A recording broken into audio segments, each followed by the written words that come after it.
sebab Dia hidup.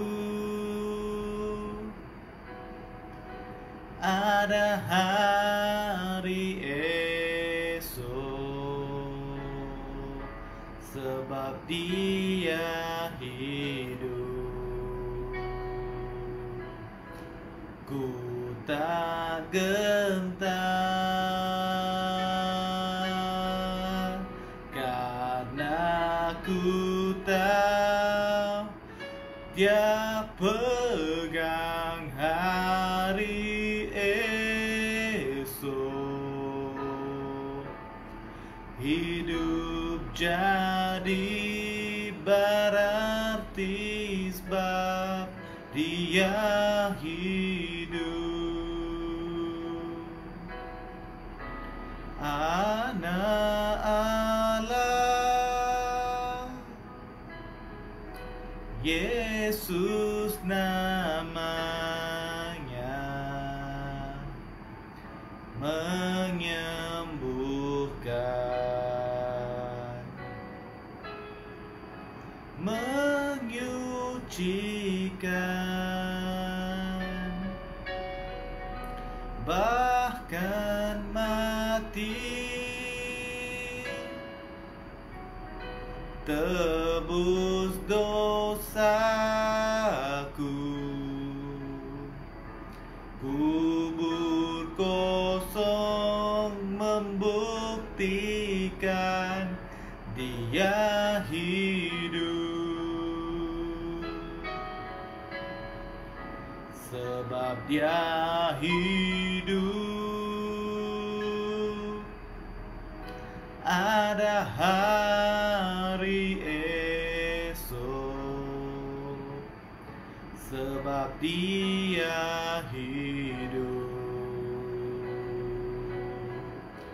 Ku tak gentar, karena ku tahu Dia pegang hari esok. Hidup jadi berarti sebab Dia hidup.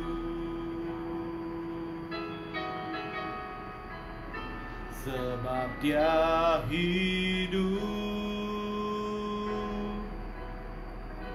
ada hari esok.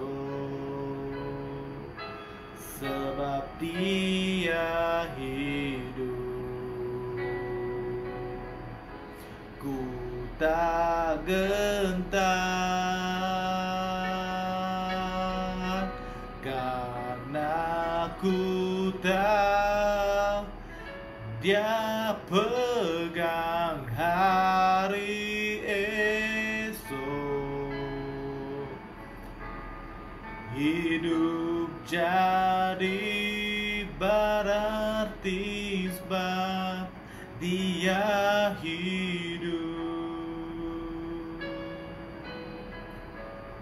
Hidup jadi berarti sebab Yesus hidup.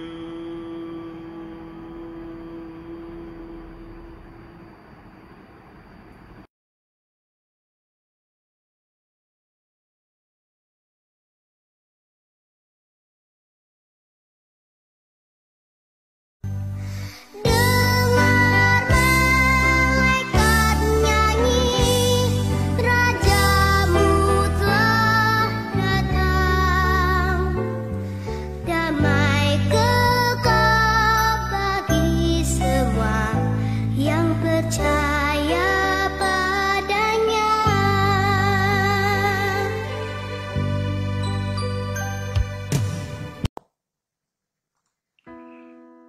Shalom dan salam Kristus pada semua bapak-bapak dan ibu-ibu serta semua jemaat Tuhan. Puji Tuhan Yesus. Haleluya. Bersyukur kepada Tuhan sebab Dia baik, bahwasanya kekal selama-lamanya kasih setianya. Amin. Saya mengambil peluang ini untuk menyampaikan salam Natal dari kami, dari Gereja BM, dan dari kepimpinan Gereja New Life Restoration Center Kota Kemuning di Shah Alam. Saya ingin mengingatkan kita pada musim Natal ini kita harus berwaspada, lebih lagi karena gelombang ketiga ini masih menular. Tiada belas kasihan atau pilih kasih dalam hal ini karena tidak ada kekurangan dalam kes-kes kematian dan kes-kes baru yang semakin meningkat. Kita harus mematuhi SOP yang sedia ada walaupun kelonggaran diberi untuk kembali beribadah dan mengembara. Oleh kerana rantaian COVID-19 belum diputuskan dan graf masih menunjukkan yang kita masih belum melandaikan lengkung COVID-19. Sebab itu, saya mengingatkan semua orang agar berhati-hati di musim perayaan ini dan saling mengingati satu sama lain dalam doa kasih Tuhan Yesus. Amin. Kita juga diingatkan tentang segala yang di sekeliling kita pada musim Natal di mana kenangan yang lama, sahabat, dan keluarga bersama dalam suasana kemeriahan kelahiran Yesus di atas bumi di Bethlehem 2000 tahun dahulu. Soalannya, mengapa atau apakah tujuan Yesus lahir? Jadi saudara-saudara, hari ini tajuk saya adalah tujuan kelahiran Yesus. Kita ke firman Tuhan di dalam Injil Lukas 19 ayat 10 yang berbunyi demikian. Anak manusia datang dan untuk mencari dan menyelamatkan yang hilang. Sekali lagi, dalam Injil Lukas 19 ayat 10 yang berbunyi demikian. Anak manusia datang untuk mencari dan menyelamatkan yang hilang. Ramai juga yang tanya, mau selamatkan saya dari apa? Bagi saya semua oke saja. Nah, perbezaannya begitu besar dan unik karena tiada manusia yang boleh mengampuni dosa dan menyelamatkan manusia dari kematian untuk manusia menikmati hidup kekal. Hanya Sang Pencipta yang boleh menyelamatkan ciptaannya. Inilah yang dilakukan oleh Yesus. Manusia fikir mereka dapat selamatkan diri dengan melakukan perbuatan baik. Semua orang pun melakukan perbuatan baik, tetapi ia bukannya ukuran untuk melepaskan diri dari penghakiman yang akan berlaku. Dalam Perjanjian Lama, di dalam kitab Mazmur bab 49 ayat 8 hingga 10, firman Tuhan berbunyi demikian. Tidak ada orang yang mampu menebus hidupnya, dan kamu tidak dapat menyogok Allah. Tidak akan pernah ada orang yang memiliki cukup uang untuk membayar nyawanya sendiri.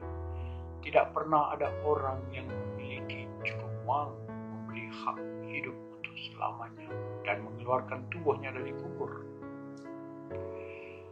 Daripada kitab Taurat sudah tertulis tentang kelahiran seorang gadis, seorang anak yang akan dilahirkan oleh seorang gadis, di mana pada waktu yang ditentukan Allah akan mengutuskan malaikat Gabriel kepada Maria. Dalam Injil Lukas bab 1 30 hingga 32, kata malaikat itu kepadanya, "Jangan takut Maria, engkau beroleh anugerah. Dengarkan, engkau akan hamil dan melahirkan seorang anak laki-laki. Engkau akan memberi nama Yesus kepadanya. Dia akan menjadi besar dan akan disebut anak dari Allah yang Maha Tinggi." Tujuan Yesus lahir menyebabkan orang yang hidup dalam kegelapan akan melihat terang yang besar itu. Terang itu terbit untuk orang yang hidup dalam kegelapan, seperti daerah yang gelap, itu seperti kubur. Mereka yang hidup di atas bumi, di dalam kegelapan, mereka tidak tahu kemana mereka pergi, mereka tidak tahu di mana mereka berada. Seperti itu.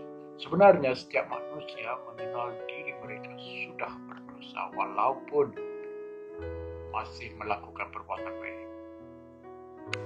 Sengat dosa akan sentiasa menusuk setiap manusia dalam hati.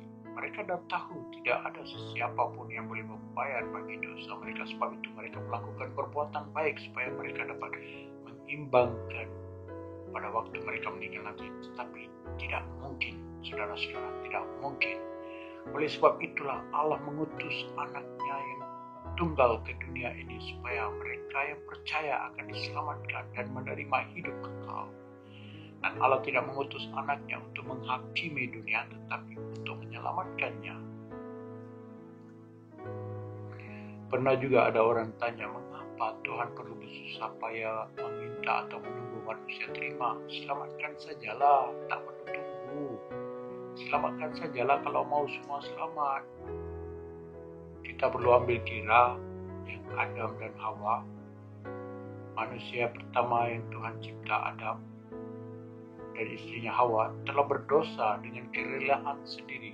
Ya, mereka berdosa dengan kerelaan sendiri, walaupun Tuhan pencipta telah memberi perintah jangan makan dari pokok pengetahuan baik dan jahat. Mereka melakukannya dari kehendak sendiri. Ya. Mereka melakukan dengan kerelaan sendiri. Ada seorang Kristen pergi ke salon gunting rambut. Ceritanya begini, sementara rambutnya sedang digunting, ia mengeluarkan Alkitab lalu membaca. Kemudian selang beberapa menit tukang gunting rambut menyoalnya. Apa? Saya percaya apa yang ditulis di sana? Oh, jawab Kristen, ya saya percaya. Kata tukang gunting rambut itu, aku tidak percaya Tuhan wujud, sebab kalau Tuhan wujud, pasti ia dah selamatkan semua manusia dari dunia yang penuh kejahatan ini. Logik juga soalan ini. Si tukang gunting yang dikatakan oleh tukang gunting rambut ini kan, selepas membayar upahnya, Kristen ini menanya satu soalan. Saya juga tidak percaya tukang gunting rambut wujud di dunia ini. Untuk ini tukang gunting rambut itu ketawakannya dan mengatakan, kau baru saja mendapat perkhidmatan aku, kau lupa. Kristen itu mengata lagi, kalau ada orang di luar itu yang tidak menggunting rambut, bermakna tidak adalah tukang gunting rambut. Tukang gunting rambut mulai marah dan mengatakan, kedainya ada di depan mata semua orang, supaya mereka yang perlukan rambut mereka diurus boleh masuk. Ini tidak boleh dipaksa. Dan untuk inilah Kristen ini mengatakan, samalah juga Tuhan tidak memaksa sesiapapun menerima keselamatan yang diberi secara percuma. Walaupun perkara ini baik, tetapi tidak boleh dipaksa untuk sesiapapun menerima kasih karunia-Nya. Seperti tukang gunting rambut, Yesus juga menunggu manusia menerimanya dengan kerelaan sendiri. Seperti mana tukang gunting rambut itu menunggu orang masuk ke dalam kedainya untuk mendapatkan perkhidmatannya. Sama seperti itu, Yesus menunggu manusia yang percaya kepadanya. Ya saudara-saudara, tujuan Yesus lahir untuk menjadi korban bagi manusia. Siapakah yang sanggup melakukan perkara ini? Kita yang berada di dalam kegelapan tidak tahu kemana kita pergi. Kita tidak tahu siapa yang kita boleh harap, siapa yang kita boleh percaya. Dalam Yohanes 8 ayat 12, Yesus terang dunia. Yohanes 8 ayat 12. Kemudian Yesus berkata kepada orang banyak, akulah terang dunia, barang siapa mengikut aku, ia tidak akan berjalan dalam gelap. Dia akan mempunyai terang yang memberi hidup. Ya, tujuan kelahiran Yesus adalah untuk membawa terang ke dunia ini. Dalam Injil Yohanes juga, bab 1 ayat 4 dan 5. Di dalam firman itu ada hidup, hidup itu membawa terang kepada manusia. Terang itu bercahaya dalam kegelapan. Kegelapan tidak menguasai terang itu. Ya saudara-saudara, Yesuslah terang itu. Dia adalah terang dunia. Dan terang itulah yang dicari oleh semua manusia. Di dalam jiwa setiap manusia ada satu tempat di mana kita mau berurusan dengan perkara ini. Dan karena kita tidak tahu jalannya, maka manusia hidup dalam kekelaman dalam jiwanya. Karena kegelapan mengaburi mata mereka. Oleh itu adalah kasih karunia Allah untuk memberi keselamatan kepada ciptaannya yang unggul, yaitu manusia yang dikasihinya. Lukas 19 ayat 5, demikian firman Tuhan. Ketika Yesus sampai di dekat pohon itu, ia melihat ke atas dan berkata, "Zakheus, cepat turun, aku harus tinggal di rumahmu hari ini." Ini adalah cerita seorang pemungut cukai yang dibenci oleh orang-orang di Pekan Yeriko pada waktu itu. Apabila Yesus lewat ke sana, ramai yang mau melihat Yesus. Kalau hari ini kita kata kita mau selfie dengan Yesus, kira-kira begitulah. Dan Zakheus adalah seorang yang pendek dan tidak dapat melihat Yesus, maka ia memanjat sebuah pohon ara supaya ia dapat melihat Yesus. Yesus memanggilnya dengan nama, dan begitu teruja Zakheus karena dipilih Tuhan. Inilah tujuan Yesus lahir. Ia datang mencari dan menyelamatkan orang yang sesat.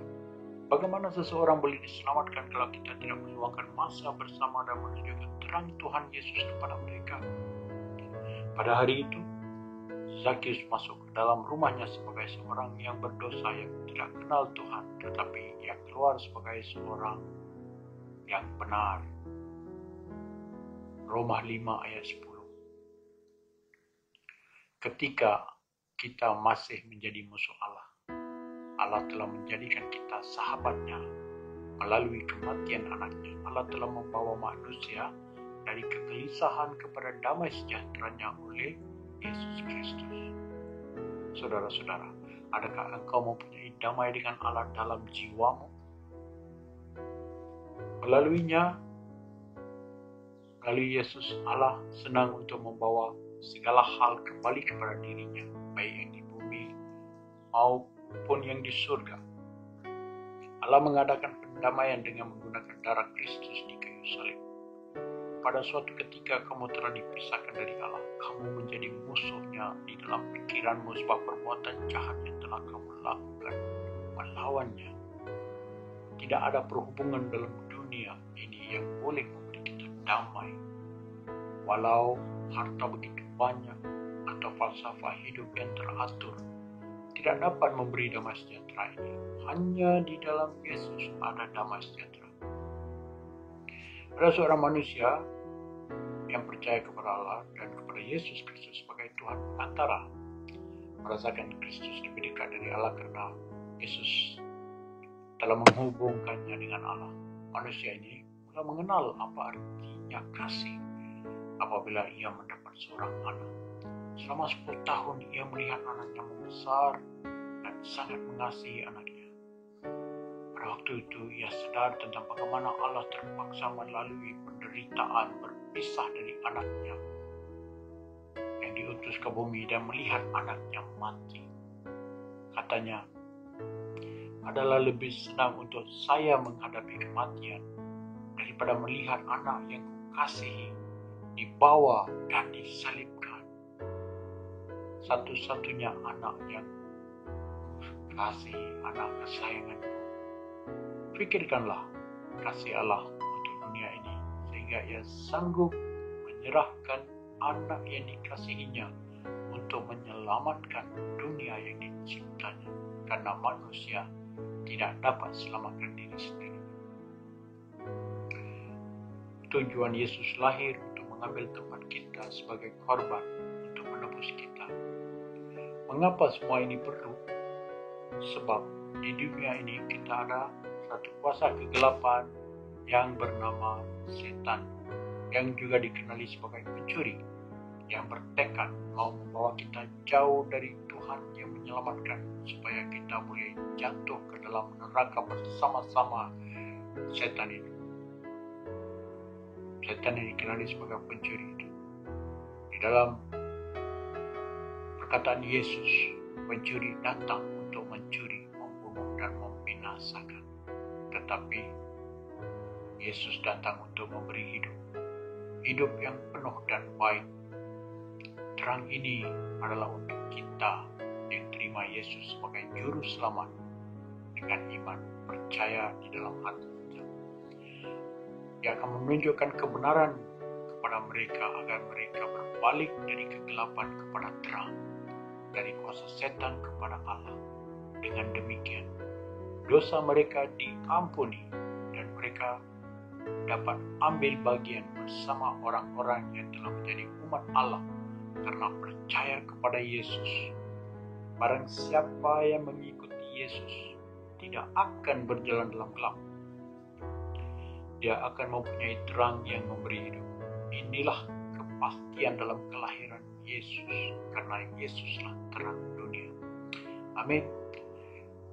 Tujuan Yesus lahir untuk membawa kebenaran kepada manusia. Yohanes 18 ayat 37. Demikian firman Tuhan. Maka Pilatus berkata kepadanya, "Jadi engkau adalah raja?" Jawab Yesus, "Engkau mengatakan bahwa aku raja, itu benar. Aku lahir ke dunia ini untuk mengatakan kebenaran kepada semua orang. Untuk itulah aku datang ke dunia ini. Setiap orang yang memihak kebenaran akan mendengar suaraku." Haleluya. Hanya melalui Yesus kita dapat kenali kebenaran, karena Yesus adalah jalan ke surga. Yesuslah kebenaran dan hidup kekal. Tahun ini membawa berbagai masalah, bencana alam, kadar kematian yang tinggi, jenayah yang makin meningkat, keuangan, kemelesetan ekonomi, kehilangan pekerjaan, inflasi semakin tinggi, dan wabak virus COVID-19.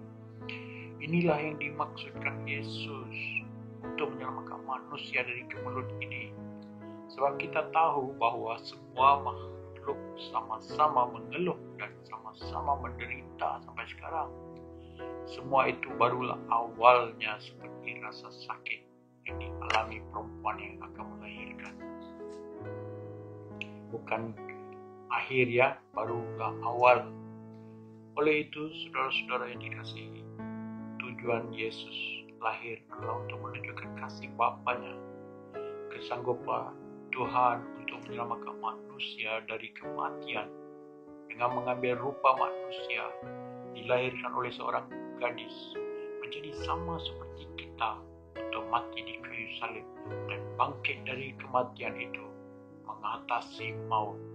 Ya saudara-saudara, tujuan Yesus lahir untuk menjawab semua soalan-soalan manusia yang ditanya sejak dunia diciptakan, karena dunia telah jatuh dalam dosa. Soalan-soalan seperti mengapa aku lahir, mengapa Allah membenarkan kejahatan di atas bumi, apakah sebabnya aku berada di sini, mengapa aku lahir di sini, mengapa aku lahir dalam keluarga, kenapa aku tidak lahir di keluarga orang kaya, kenapa aku lahir begini, soalan-soalan hidup. Ya, Yesus Kristus mati untuk semua orang. Dia telah mati dan dibangkitkan dari kematian sehingga mereka yang percaya akan hidup oleh Dia. Melalui Kristus, Allah telah mengadakan pendamaian antara kita dengan dirinya dan mendamaikan dunia dengan dirinya sendiri. Dalam Kristus, Allah tidak memperhitungkan kesalahan orang. Kristus tidak berdosa, tetapi Allah membuatnya menjadi dosa. Dia melakukan itu untuk kita, sehingga dalam Kristus kita dapat benar di hadapan Allah. Inilah tujuan Yesus lahir. Dia tidak mau sesiapa pun binasa, melainkan semua orang bertobat dan kembali kepadanya supaya Ia boleh menyelamatkannya. Ya saudara-saudara, saya ingin menyebut Anda yang sedang mendengar dan merasakan memerlukan Tuhan Yesus menyelamatkan Anda. Apa sahaja masalah kamu, apa sahaja masalah yang kau sedang hadapi, Tuhan Yesus berkuasa menyelamatkan Anda. Tiada yang mustahil baginya. Apa yang perlu dilakukan ialah Anda perlu, pertama, akuilah Anda seorang yang berdosa. Karena kalau kita kata kita tidak berdosa, maka kita mengatakan Allah itu pendusta. Ya, sebab itu kita semua tahu kita semua adalah orang-orang yang berdosa. Jadi pertama, akuilah Anda seorang yang berdosa. Kedua, beralih dari dosa itu. Tahu itu dosa, jangan berdosa lagi. Ketiga, bertobat dari dosa. Tidak mau berdosa lagi. Ya. Keempat, minta Yesus menjadi juru selamat dan Tuhan dalam hidup Anda. Katakanlah kepada Yesus, aku mau mengenal Engkau, mau menjadi sahabatmu. Datanglah Tuhan Yesus, aku percaya kepadamu, terimalah aku menjadi anakmu, supaya aku mendapat hak memanggilmu Bapa. Allah sudah mengatakan, terang akan menerangi kegelapan. Dan Allah yang sama membuat terangnya di dalam hati kita. Dia memberikan terang kepada kita, supaya kita mengerti kemuliaan Allah yang ada pada wajah Kristus. Allah hidup dalam cahaya yang sangat terang sehingga tidak ada yang dapat mendekatinya. Dia sudah memanggil kamu keluar dari kegelapan dan masuk ke terangnya yang amat baik. Tidak ada yang pernah melihatnya dan dapat melihat Allah. Hormat dan kuasa bagi Allah Israel untuk selama-lamanya. Amin. Mari kita berdoa. Kita pejamkan mata, dan sekiranya kalau kau telah minta 4 perkara ini yang telah kau lapaskan. Pertama, akuilah Anda seorang yang berdosa. Kedua, beralih dari dosa. Ketiga, bertobat dari dosa. Keempat, minta Yesus menjadi juru selamat dan Tuhan dalam hidup Anda. Ya, kita akan berdoa. Pasti Tuhan mendengar doa kita dan menjawab. Di mana 2-3 orang berkumpul di dalam nama-Mu, di situ Engkau berada. Ya Tuhan, dalam nama-Mu ada kemenangan, dan saya berdoa semua yang telah berserah kepadamu hari ini, Tuhan, Kau sembuhkanlah mereka dari segala sakit dan penyakit. Kau usir semua kuasa-kuasa kegelapan yang telah mengikat mereka, yang mengusik mereka.